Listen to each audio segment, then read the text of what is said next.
Hey Doug, c'est Marine et Samy. Il s'est passé un truc de fou. Franchement, pose-toi et écoute ça. Hola! Comment ça va, Doug? On va bien. On va très très bien. On est prêt pour le petit café avec des tasses qui sont incroyablement belles, Ouais. je souligne. Pour briser la glace, allez voir une chanson de Bad Bunny qui s'appelle Monaco. Peut-être que vous la connaissez déjà, mais moi je viens de tomber dessus, c'est la folie. Et voilà. Sinon, de quoi on parle aujourd'hui? Marine. Aujourd'hui, donc bienvenue dans l'épisode 2 et on va parler de la fois où Samy s'est rendu compte que dans les voyages long courriers en avion, on pouvait boire à volonté. D'ailleurs, c'est un petit débat entre moi et Marine en ce moment, qu'on n'a pas vérifié alors qu'on a Google, notre meilleur ami. Mais est-ce que tous les longs courriers autorisent l'alcool à volonté? Si quelqu'un le sait, ou si quelqu'un a une opinion là-dessus, dites-le nous s'il vous plaît. Le long courrier, on l'a démarré de Berlin. Parce qu'on avait fait Ouais. Bruxelles-Berlin, 1h30 avec Brussels Airlines. On a eu un petit jus d'orange gratuit d'ailleurs. Ouais, c'est vrai, merci.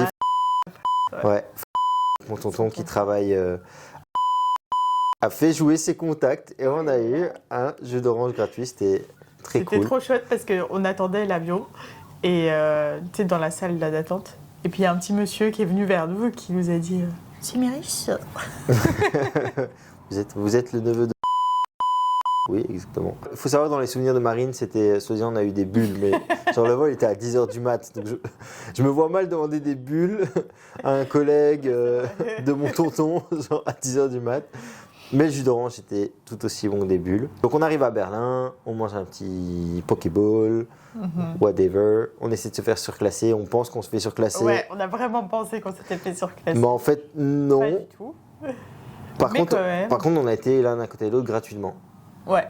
Alors Et que on avait une place. Ouais, c'est ça. En fait, on n'avait pas pris la place parce que c'était trop cher. Et du coup, on voulait être assis l'un à côté de l'autre. Ah, et en ouais. demandant d'être assis à côté de l'un de l'autre, on a cru qu'on était surclassé. Mais en fait, pas du tout. Mais bon, le petit plus, c'est quand même qu'on avait 3 chaises pour 3 fauteuils pour nous. Ouais. Et aussi, avant que tout le monde nous traite de radin, c'est pas genre 5 € en plus pour se mettre l'un à côté de l'autre. Sur un vol de 7 heures, c'était 60 € par personne. Ouais. Et nous, on a dit, on tente notre chance.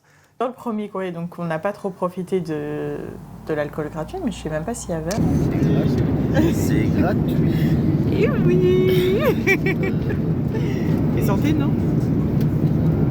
Santé. Chine. Tchuss.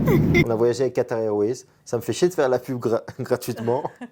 Mais en même temps, ouais, enfin bon, on va pas commencer à parler de politique. Mais Qatar Airways, genre c'était... Le service était ultra top, ultra confort. Et je me souviens qu'en sortant de l'avion, j'ai dit à Marine, moi je ne pars que où Qatar Airways part. Pourtant, en Indonésie, on part pas avec Qatar Airways. Hein. Ouais. C'est notre discussion. Mais genre vraiment ultra top. Donc on arrive à Doha, c'était de Berlin à Doha, c'était notre deuxième stop du coup après Berlin. Ouais. Et franchement, faut se dire, l'aéroport, c'est quelque chose de quand même assez incroyable, quoi. Tu rentres dans cet aéroport et en fait, il y a un parc, il y a une forêt limite à l'intérieur. Forêt tropicale, il fait hyper humide. Ouais. Et t'as les gens, ils arrosent, les gens qui travaillent là, ils arrosent les plantes tout autour. Tu peux te poser, c'est vraiment comme un parc. C'est un géant parc dans un géant aéroport. Et donc, c'est un géant aéroport. Il va repasser par un contrôle pour nos affaires. Ouais. Et puis après, on va à notre porte d'embarquement. Et là, on veut boire. Et on n'a plus la Et gourde. on n'a plus notre gourde. Et notre gourde, en fait, c'est une gourde grise. Ouais. Et en fait, l'histoire de cette gourde, c'est que c'est ma gourde de base.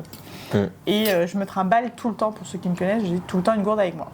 Même quand je vais en soirée, nanana, excepté quand on va en club, mais bref, soit. J'en fous. J'ai toujours une gourde. En club. Excepté quand on va en club.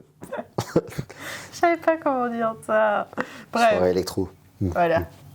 Le soir où on s'est rencontrés, la nuit où on s'est rencontrés, on a fini en after chez lui, chez des potes à toi. Chez Totor, big up. Totor. Et j'ai oublié cette gourde là-bas. Et du coup, je lui ai envoyé un message le lendemain en lui disant « Ah, bah écoute, j'ai oublié ma gourde, et vu qu'on avait prévu de se revoir, est-ce que tu peux la prendre avec toi ?» Ouais. Et du coup, voilà. Et à titre personnel, cette année-là, c'est une des années où j'avais fait le doudou le plus fort. Et elle avait oublié sa gourde. Et du coup, comme je l'avais repris de chez Totor, elle était dans la camionnette que j'avais à l'époque pour la brasserie. Et il y a une fois où je me suis tellement mis guinze, je me souviens que j'ai pas su reprendre le volant, enfin je pouvais pas reprendre le volant, obviously.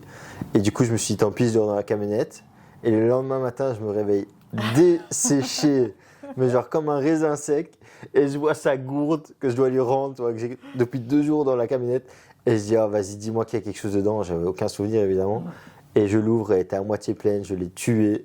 Genre, no question asked. Ouais, c'est une gourde très importante. Elle lui a sauvé la vie. Ouais, elle m'a sauvé la vie. Et je l'ai oublié. Je ne l'ai plus trouvé. Enfin, du coup, on voulait boire à la gourde et il n'y avait plus de gourde. Ouais.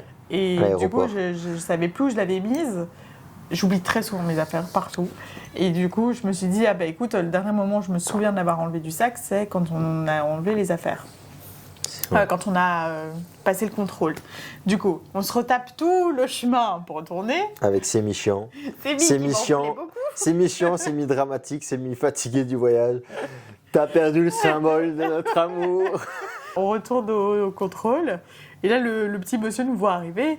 Et puis, je lui explique, oui, ma gourde grise. Et puis, il comprend direct. Il se dit, ah, mais oui, je l'ai, cette gourde. Ouais, j'avoue, Et, tout de suite. Tout de suite. Et du coup, il nous la rend. Et en plus, il nous dit un truc super chouette. Il nous dit qu'on est trop mignons, quoi. Un truc comme ça. Ah ouais, j'avais oublié. Et il a dit qu'on était un trop beau couple. C'est vrai qu'on est très mignons. Individuellement et ensemble. Voilà. Très mignons. Et celui qui dit le contraire, en tout cas, Doug, il est content de nous avoir. Ouais, il est très content. Ah, Doug, t'es content. Dans le deuxième vol qui fait 11h, on rencontre un gars qui s'appelle, super cool, un gars en or qui s'appelle Shibani, qui vient en Australie, à Perth, qui est originaire du Sri Lanka. Et ce mec-là, je vois qu'il commande dans le deuxième vol, donc qui fait 11h, un whisky, puis 2 whiskies. Et je lui dis, ouais, moi déjà, je sais pas trop dormir en avion, donc je dis, ouais, quoi, c'est gratuit ou... Et il me dit, ouais, regarde. Et il me commande un whisky. Et je suis là, waouh. Et au final, je me suis mis une vraie guinze avec Shibani, whisky sur whisky. À la fin, on appuie sur la sonnette et t'avais l'hôtesse de l'air qui arrivait, qui faisait Another whisky? Yes, of course. Et ouais, et alors, ça c'était le bon côté, très très bon côté, j'adore. Le mauvais côté, c'est quand je me suis réveillé, donc je me suis endormi évidemment après quelques whiskies, et je me suis réveillé en gueule de bois totale. J'ai dû réveiller Shibani pour passer au-dessus de lui aller aux toilettes. C'était vraiment pas agréable comme moment, genre vraiment gueule de bois. Et puis je regarde en me disant, bon, de toute façon on est bientôt arrivé, 3h30 restantes, en gueule de bois dans l'avion. C'était quelque chose, donc voilà, ça c'était la fois où j'ai découvert que les longs courriers, ou en tout cas Qatar Airways, tu peux demander de l'alcool à volonté tout au long du vol. Donc j'ai envie de te dire, si tu vis 2 bouteilles de vin, c'est ton problème, frère. Et ça, j'adore. C'est plutôt pas mal. J'adore.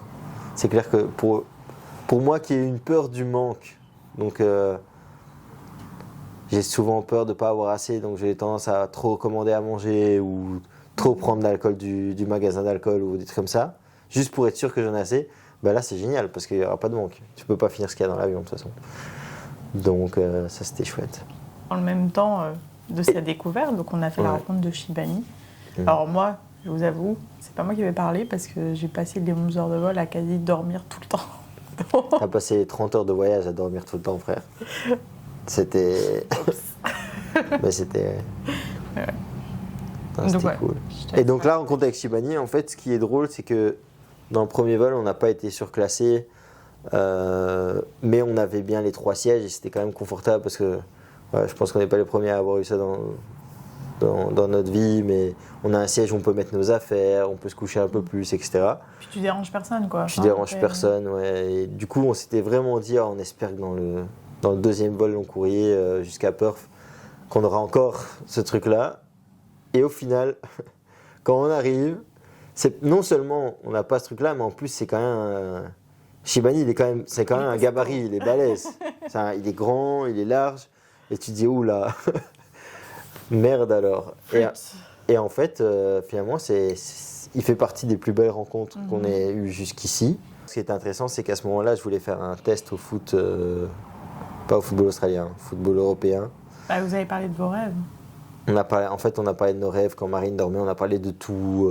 Voilà, il m'a parlé de sa famille, des rêves. Moi, j'ai fait le même. Et à un moment donné, je lui ai dit, écoute, moi, mon rêve c'est un rêve dans lequel j'y crois plus trop parce que voilà, j'ai pas fait les sacrifices à l'époque pour ça. Mais j'aurais rêvé d'être footballeur professionnel. Et il me dit, ah bah écoute, justement, moi j'en connais un. Et il s'appelle Dino. Et il me dit, si tu veux, je te branche avec lui. Et du coup, grâce à ça, j'ai eu l'opportunité d'aller faire un test dans une D2 australienne. Et c'était cool, quoi. On envoie cet épisode et dans le prochain, on vous expliquera l'arrivée à Perth. Bisous. Bisous.